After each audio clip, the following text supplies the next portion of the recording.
50 000 ans. C'est la durée du jour du jugement. Ce n'est pas juste un moment, c'est un voyage. Un voyage que chaque âme créée depuis Adam jusqu'au dernier être humain doit parcourir. Le prophète Mohammed, paix et bénédiction sur lui, a expliqué en commentant la sourate 70, verset 4, que les gens se tiendront debout devant le Seigneur des mondes pendant une demi-journée, mais cette demi-journée est égale à 50 000 ans. Imaginez-vous debout, immobile, pendant une période plus longue que toute l'histoire de l'humanité, attendant simplement que le jugement commence. Mais voici la vérité qui doit toucher votre cœur. Pour le croyant, ce temps paraîtra aussi court qu'entre les prières du Duhar et de l'Asr. En revanche, pour l'hypocrite et le mécréant, chaque seconde de ces 50 000 ans sera ressentie. Où vous tiendrez-vous sur cette chronologie? À la fin de cette vidéo, vous marcherez à travers les 7 étapes terrifiantes du jour le plus important de votre existence, du premier souffle de la trompette jusqu'à la traversée du pont plus fin qu'un cheveu.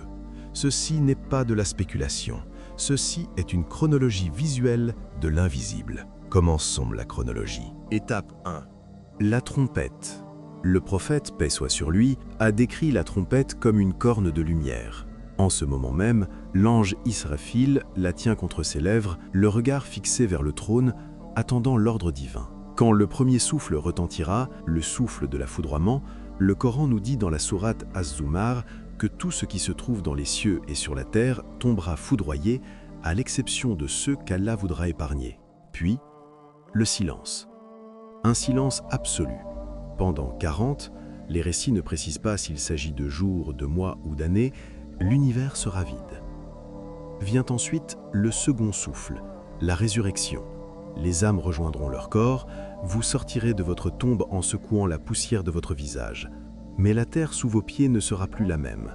Comme Allah le dit dans la sourate Ibrahim, ce sera le jour où la terre sera remplacée par une autre, une plaine blanche, immense et parfaitement plane. Pas de repères, pas de montagnes et surtout aucune cachette. Étape 2. Le rassemblement. Vous regarderez autour de vous et verrez des milliards d'êtres humains. Le prophète, paix et salut sur lui, a dit « Les gens seront rassemblés pieds nus, nus et non circoncis ». En entendant cela, notre mère Aïcha, qu'Allah l'agrée, s'est inquiétée. « Ô messager d'Allah, les hommes et les femmes seront-ils ensemble? Ne vont-ils pas se regarder les uns les autres ?» Le prophète lui répondit « Ô Aïcha, la situation sera bien trop terrifiante pour qu'il s'en soucie. Arrêtez-vous un instant et réfléchissez.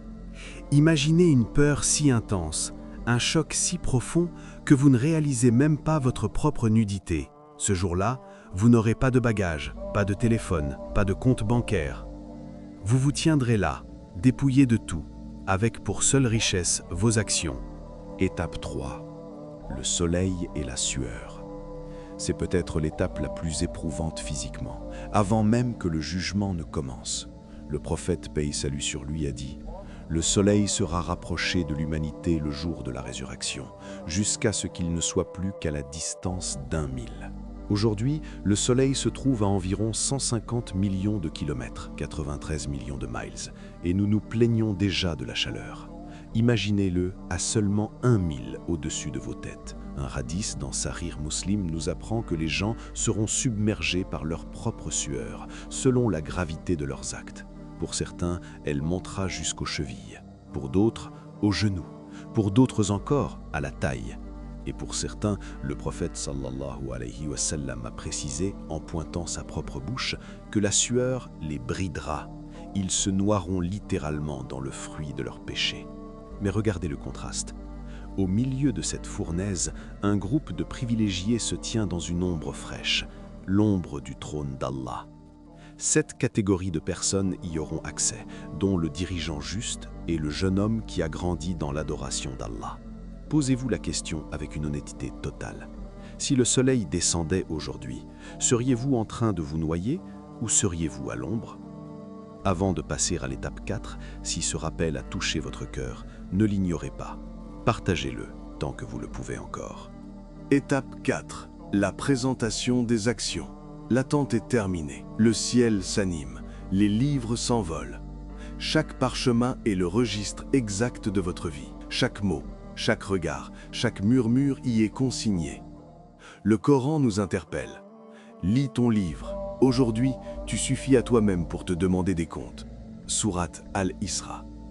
C'est l'instant de vérité absolue. Certains recevront leur livre dans la main droite. Ce sont les victorieux. Leurs visages rayonneront et ils retourneront vers les leurs comblés de bonheur. Mais les autres, qu'Allah nous en préserve, ils recevront leur registre dans la main gauche ou par derrière leur dos. Les récits décrivent certains tentant de cacher leur main gauche derrière leur dos par pure honte, mais le livre les rattrapera.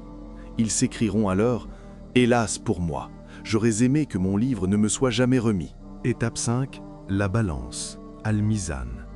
Ce n'est pas une simple métaphore.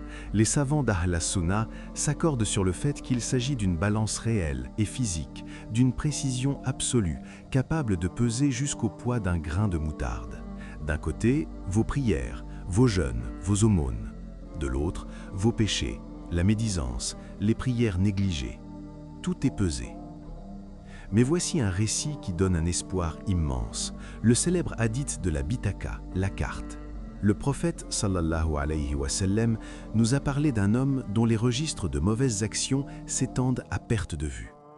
Face à cette montagne de péchés, cet homme se croit condamné. C'est alors qu'une petite carte, une Bitaka, est présentée. Dessus est inscrit le témoignage de foi. La ilaha illallah. Nul ne mérite d'être adoré sauf Allah. L'homme s'exclame « Ô Seigneur, que peut bien peser cette petite carte face à ces registres immenses ?» Allah lui répond « Aujourd'hui, tu ne seras point lésé. » On place alors les registres d'un côté et la carte de l'autre, et la carte l'emporte sur tout le reste. Ne sous-estimez jamais le poids de votre tawhid, l'unicité d'Allah. Étape 6. L'intercession, shafa'a. À ce stade, l'humanité est plongée dans une terreur indicible. Les gens errent, cherchant désespérément un protecteur. Ils se tournent vers les plus grands, Adam, Noé, Abraham, Moïse, puis Jésus, paix sur eux tous. Ils les supplient d'intercéder auprès d'Allah pour que le jugement commence enfin. Mais chaque prophète, malgré sa noblesse, répond « Nafsi, nafsi, mon âme, mon âme ». Ils sont saisis par une telle crainte révérentielle qu'ils n'osent avancer, jusqu'à ce qu'ils arrivent devant le prophète Mohammed sallallahu alayhi wa sallam. Lui seul se lèvera et dira « Ana laha », je suis prêt pour cela. Il se prosternera alors sous le trône divin et louera Allah avec des formules de louange sublimes, jamais révélées auparavant. Alors Allah lui dira « Ô Mohammed, relève ta tête, demande et il te sera accordé. Intercède et ton intercession sera acceptée. C'est le maqam al-mahmoud, la station de louange.